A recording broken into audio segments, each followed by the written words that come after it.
দেখেন ভাই আমি আবার কবুতরকে আদার খাওয়াচ্ছি, কেবল হাতের মধ্যে আসি আদার খাইতেছে ভাই। আসলে যে কোনো প্রাণীকে আদর সোহাগ করলে সে কিছুতেই ভয় পায় না, পোষ মানাইলেই পোষ মেনে যায়। দেখেন এই যে কবুতর আমার হাতের মধ্যে এসে আদার খেয়ে যাচ্ছে।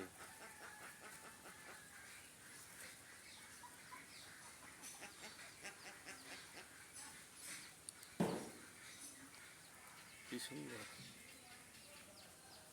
ভালো একটা ভিডিও ভাই, সবাই দেখেন, সবাই একটু সাপোর্ট করে।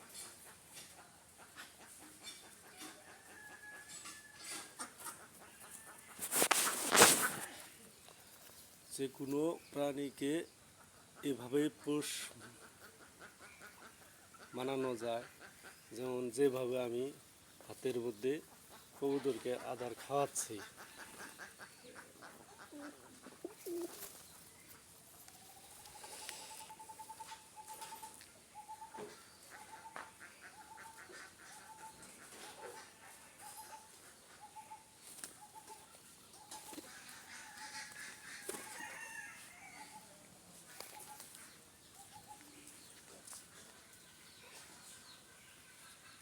দেখেন ভাই, কত সুন্দর।